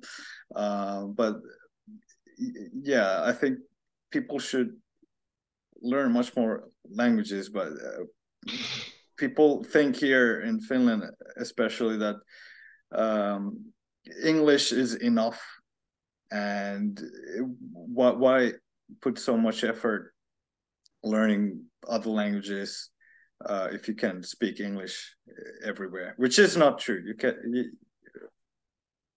Yeah, it's not really true. I mean, it is enough per se. Yeah, everywhere in every country you could find English speaking people, but it's people who like you and I that know more than I would say half a dozen languages, that have learned something, that have learned the beauty of knowing a language, that have seen the reaction on people's faces when you speak their local language. They will never understand that it's not about understanding each other. It's not about, yeah, if English is enough, or today you don't even have to know English. You can just subscribe to ChatGPT and speak your own language inside the phone, and it would convert it into, whatever, Finnish, Turkish, Chinese, or whatever. So it's not about the necessity of knowing English in order to be understood. yeah, It's about learning about the cultures and learning about other people and learning about history and the beauty of the languages themselves. yeah, Uh, we have a joke here in Macedonia. Two policemen. Okay, about policemen, we always joke that they're dumb. So we have a lot of jokes about dumb policemen. And no offense to anybody that yeah, listens if they're police people. So two Macedonian policemen go on the street, and one foreigner comes on the public square, and he asks them, "Sorry, do you speak English?" And they're like, "Sprechen Sie Deutsch? Parlez-vous français? Parla italiano, español?" yeah, And he's asking about like dozen languages. They just make the same gestures. They don't know anything. yeah. And okay, frustrated, the man leaves and goes on. And then the one policeman says to the other, says, "See, you're always telling me how important languages are. This guy is speaking 10 languages and he cannot understand it himself. He cannot understand. He cannot be understood on the street." Yeah. So yeah, that's the funny thing about a lot of people who don't understand and don't know the beauty behind learning foreign languages. I mean, they mostly they see it as a necessity to be understood on the street, like to be able to speak it and to understand what the other is saying. But it's once you get inside the the beauty of learning foreign languages, it's much more about that, much more than that. Yeah, yeah, I agree. In Germany, did you start new languages, or was it then when you moved back to Macedonia? I started a couple of languages when I while I was in Germany, because I also had a exposure in Germany to a lot of books, and to a lot of Germans. They have in German they have a lot of editions, a lot of books for almost every important world language. So it's in the bookstores on the shelves where I saw some very interesting, some of them also very exotic languages, and that's where my desire also deepened a bit into, starting to learn something exotic, something new. I still keep my books of Hungarian that I bought in Germany. I have a Turkish course book that I bought. Those are languages that I would love to learn someday, but I kind of like I lost Yeah, the the way after the first course or something like that. And I also enrolled myself at the uni in Düsseldorf, Japanese. So yeah, I have a Japanese A1, something like that, but it faded away in the last years because yeah, obviously Japanese is not a language where you could use it anywhere. yeah, It's really rare. You have to actively seek exposure to the language. Luckily, with the technology today, it's easy. Especially with platforms like Twitter, like X. It's easy to find people and to find tweets and texts and something videos that have the language, but it's back then when I was in Germany, it was really difficult to find exposure to the languages. It was mostly books yeah, and CDs, and that was it. yeah. And when you moved back to Skopje, when you were 29, I guess you started working in Macedonia. And did you have then time to like maintain your all formal languages? And how like where did you find the time then learn new languages? Well, I think it depended on the period of the year I had. Sometimes I would go for like 4 or 5 or even 6 months without having done anything Yeah, about any languages, not having the time, not having the energy, not being in the right mood at the moment in the in the life to it isn't always a smooth journey, I would say, at least not yeah, for me. It's like it has its ups and downs. It has a lot to do with this momentaneous situation where you find yourself at the moment, whether if you're working or you're having some family problems or anything. So it really depends. But I think the desire and the love towards learning languages always makes you come back eventually to come back on track and to continue the way that where you stopped. Of course, they especially the early stages when you learn the languages, if you suddenly stop, they will eventually fade away completely. yeah, So I think you would have to, every language fades away if you don't use it, but if you reach a certain level of proficiency like B2 and above, uh, they will never fade away completely, but they will yeah, just, they would be a little bit rusty maybe at the beginning, but once you go back to actively listening and speaking the languages, they will come back very quickly. Like sometimes people are surprised when I speak German to them, of the fluency and the accent that I use, even though I didn't have active, exposure to the language for almost 12 years. yeah, Uh, yeah, so it's like I know for sure from my example that it's not so easy to lose a language once you reach a certain high level, but it's much easier to lose a language or to let it fade away if you stop learning it at A1 or A2. Maybe in 1 year you will not remember anything anymore. yeah, yeah. And how do you practice nowadays languages? And how often do you have time? Well, nowadays I made it like my goal, my mission to practice at least 10 to 15 minutes a day, every day, without exception, no matter how tired I am, no matter uh, how little time I have, or some other task that I have to do, privately or professionally. Um, and it helps me a lot that I have dedicated my learning also a lot to learning through apps.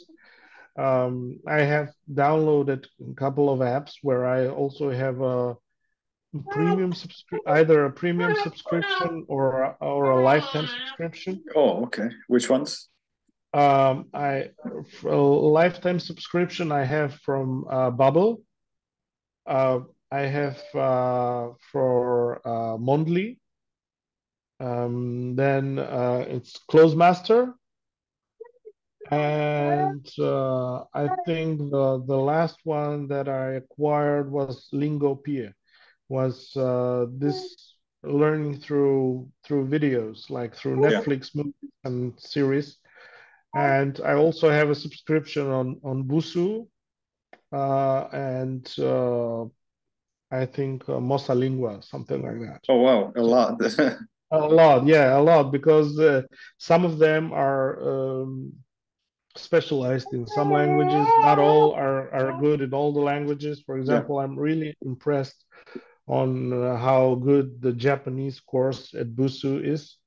I was really positively surprised because you would say, okay, learning Japanese through an app is not really something that I think would really work, but it does because I have learned it in school at the uni as well. So I know that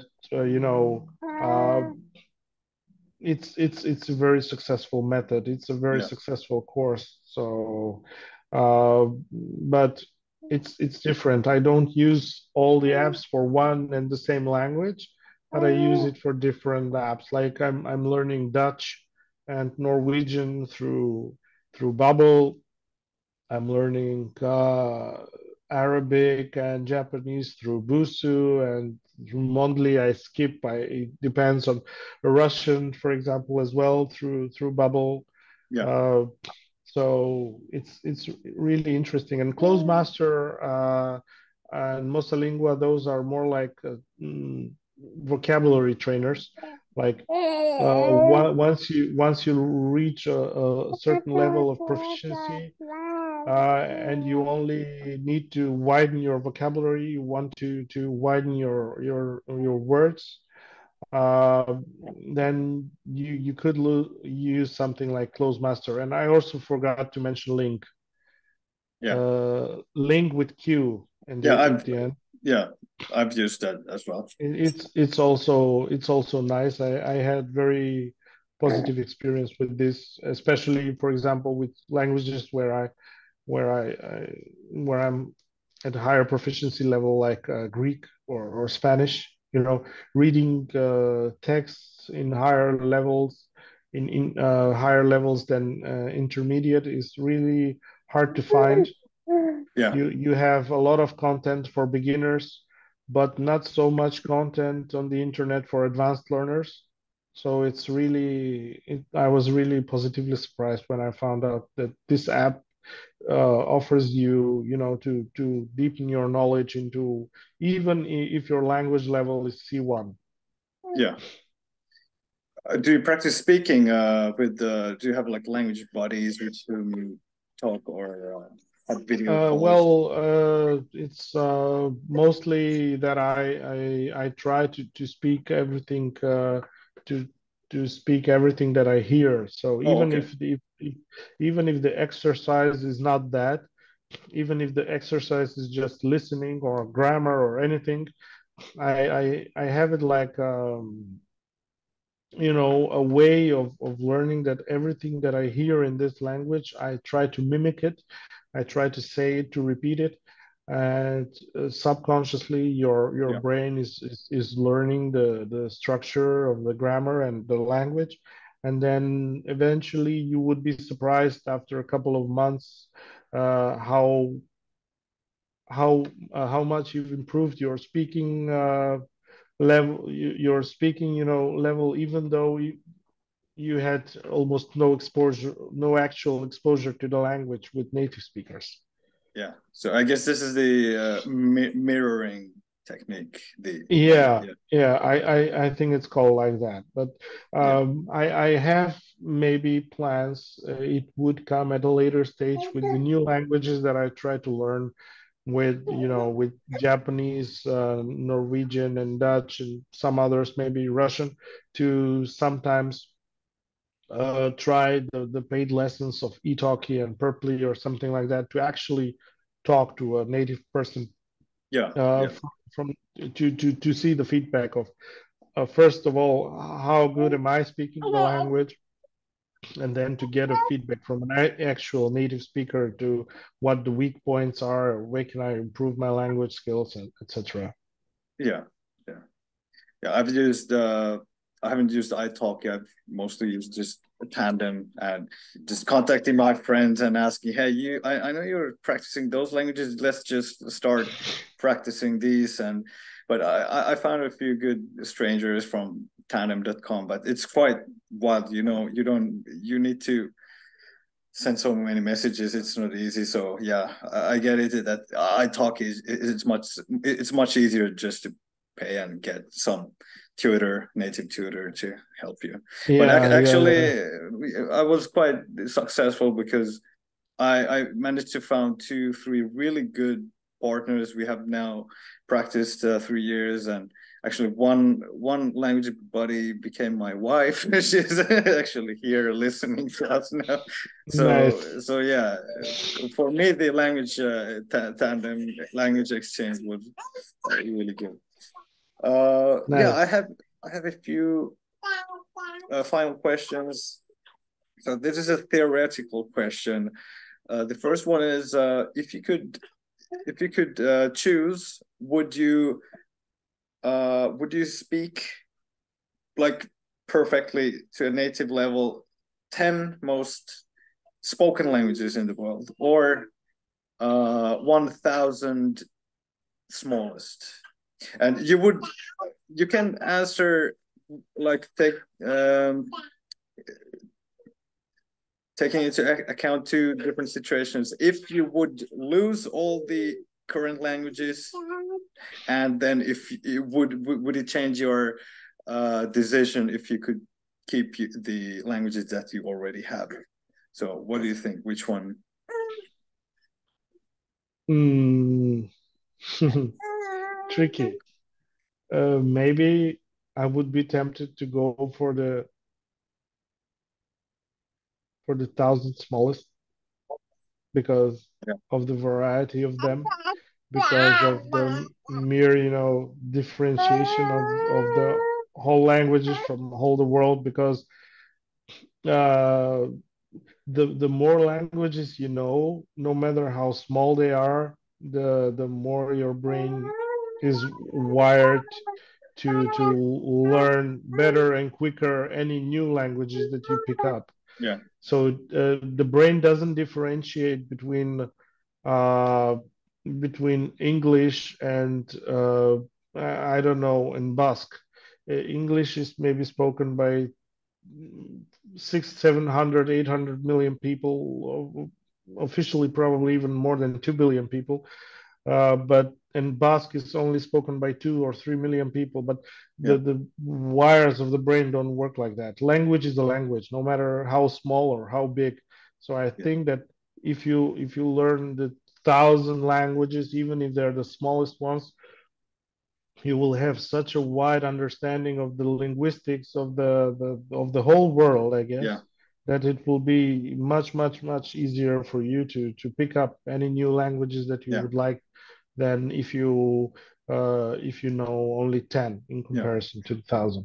Yeah. So you would choose the 1,000 smalls, even if you would lose like all your current skills, like your native language Yeah, and all that. yeah, because maybe in 5 years I would come halfway back to the current skills Okay, again. but what?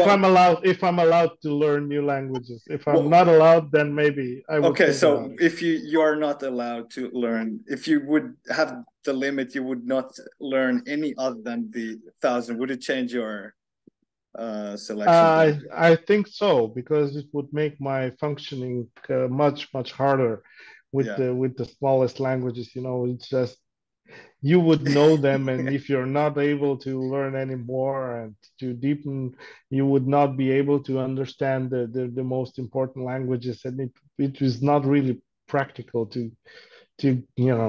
go Yeah. on the street in France or Germany and expect a guy to understand you in language from Papua New Guinea Yeah. or whatever. Yeah. Yeah, that would be quite hard. What about the second scenario? So would you rather speak like all the languages ever spoken, but you couldn't read or write, you would lose that skill? Or would you rather read and write, understand all the written language, like from current languages and but also from the past, all the if you go to the ruins of Egypt or somewhere, you would see some artifacts and you immediately understand what's written, but you couldn't speak to anyone. I would You go. would maybe understand, so you have listening, but you wouldn't have any, you would be a mute person, you wouldn't understand spoke, you couldn't speak.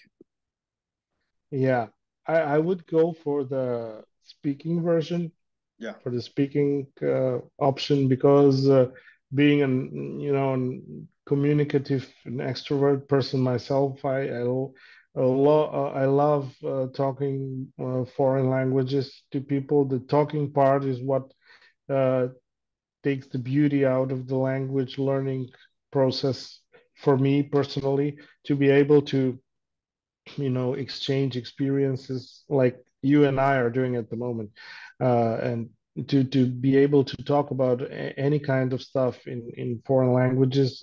It what makes it all worth it for me. So uh, I think if I had to choose between both, I would drop the reading and writing, and I would go for the speaking skill Yeah. to keep it. Yeah. Okay, thanks. Definitely, yeah. Yeah. uh yeah, I think that's all I had to ask you. If you still have something to share or ask me or anything, you can still do it before we end the whole discussion. I have one question for you, maybe because someday I am inclined to start learning Finnish as well. How Yeah. is your feedback on people from other language backgrounds other than, I would say, now Sweden, which is closest to you, like maybe Southern European guys that tried to learn Finnish? How is the feedback? How do they find the language? How difficult do they find it to learn Finnish? uh What would you say? Well, yeah. Sweden is close geographically, but I guess they are not related, and Linguistically very yeah, yeah. distant, yeah. So actually, I think even for Swedes, it doesn't matter. It's as hard as for people from Southern Europe or anywhere Mm, else. But well, for example, my wife, she started learning maybe 6, 7 years ago Finnish. Yeah, it's definitely not easy, but mm, she had like a lot of motivation. She learned it quite quickly, but she still has sometimes some struggles, and we have like she's saying Finnish doesn't have any logic, and I'm like, no, Russian doesn't have it. But I would say generally, yeah, people living here, like the foreigners, they say, yeah, it's quite difficult, but of course mm, here, if you have motivation to practice, it's not impossible, but the beginning is quite hard because even the simple sentences are hard to construct because you have to have everything in the correct case, Mm-hmm. because like really simple sentences, if we just put everything in their basic form, it will be totally incorrect. So Yeah. I think generally what I've heard, yeah, it's not easy. It's quite challenging. Nice, nice. So the more challenging, the more attractive I find it. So it's a good response for me. Yeah, it's definitely challenging. So if you want a good Nice. challenge, Yeah. good I luck. started I started really learning Hungarian. I was learning Hungarian for a couple of months, and I guess Hungarian and Finnish, although they don't share vocabulary similarities, they do share, I think, grammar similarities. So Yeah, when I used Duolingo for a bit for Hungarian, yeah, I can see the similarities. I can find the corresponding cases. I can see, okay, this case, this ending is like in Finnish, this one. But mm, yeah, Hungarian has a bit more cases than we have, and like you said, the vocabulary is, it's just totally totally different. different. When I read Mm, Hungarian, I'm like, okay, this sounds much more, or it looks like Turkish than Turkish, exactly. Finnish, Mm, but mm, I mean they are from the opposite sides from the Uralic languages, so yeah, I guess it's the same for English speakers and Persian or Hindi speakers. Like the distance is about the same, I guess. So yeah, yeah, um, yeah. but yeah, let me know when you're starting Finnish. I will I help you will. and answer some I will. questions. And you should sometime visit Finland with your wife. And how old is your daughter? She's 18 months now. 18 months. Okay, ours is 8 months, almost 9. Ah, nice, nice. Zlatan, actually, Yugoslav name, actually. Ah, nice. Yeah, Yeah, yeah. we don't have any connections to that part of Europe, but yeah, Uh-huh. he's Zlatan. Like, Oh, nice. Very nice. Yeah. yeah, is Nice it? Would you name. say It's is it more Bosnian or Croatian or Serbian, or just is it in all of them? yeah, Because I think it's more a Bosnian. Bosnian, okay, but Bosnian. It means gold, gold, yeah, it means like golden boy. yeah. But Zlato is Zlato. gold in all of Gold. those languages. Zlato is gold, yeah. Is in all languages. Zlato, yeah. Yeah, yeah, yeah. Yeah. Yeah, nice. Very interesting to hear. But yeah, we would definitely, I think, uh, Turku. There is a direct line to Turku Oh, from okay. Skopje with Wizz Air. Yeah. I think Turku is in southern Finland, if I'm not Yeah, mistaken. southwest. Southwest, yeah, Yeah. towards Sweden more. Yeah, so yeah, to Turku there is a direct line, but one of my dreams to it's definitely sometimes in my life I have to do it. It visit if I don't know if I pronounce it correctly, Kakslautanen. Kakslautanen. Yeah, Kakslautanen. It's it's like an close to Saariseikä. Arctic village, Yeah, you Kakslautanen. know, Yeah, where they you have can see the aurora and everything, and you have you can see the aurora all over Lapland.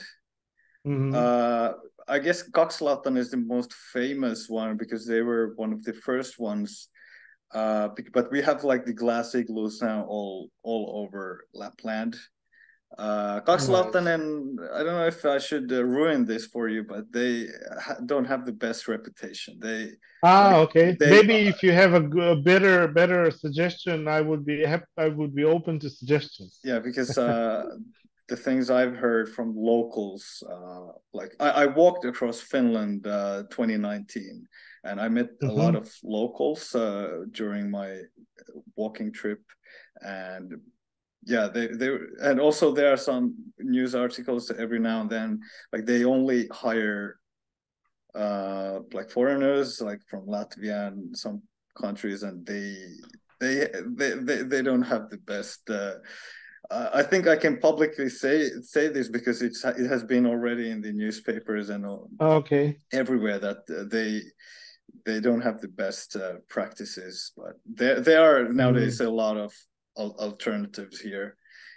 Super expensive, of course, but there are Yeah. like I was a Northern Light guide for one hotel in Rovaniemi. They also have like some glass igloos, but every I would say every city or village in Lapland nowadays has the glass igloos where you can see the Northern Lights. But it's not super easy to see the Northern Lights. I was a Northern Lights guide, and I managed to see out of the 60 shifts maybe twice like clear ones and twice Oh, like very dim. But oh, okay. of course it depends on the like some days it can be seen in a different place. So I always went to the same place. They are like Aurora hunting where they go with the bus and So they they're actively searching for it. yeah, that's maybe better if you want to see them, but then it's not guaranteed again. Then the downside is that you just sit in the bus without seeing anything. So Yeah. both have good sides. The one where I was, we went always to the hut. I smoked some salmon and we were talking and having nice time. Yeah. But yeah, nonetheless, it's not easy. It's not easy to Yeah. Yeah. see them. Yeah. Nice. Yeah. Anyways, Nice. don't escape. I have a few things after we conclude this, Of course. but yeah, thanks for all the listeners for listening this interesting conversation, and see you in the next episode. Bye. Bye.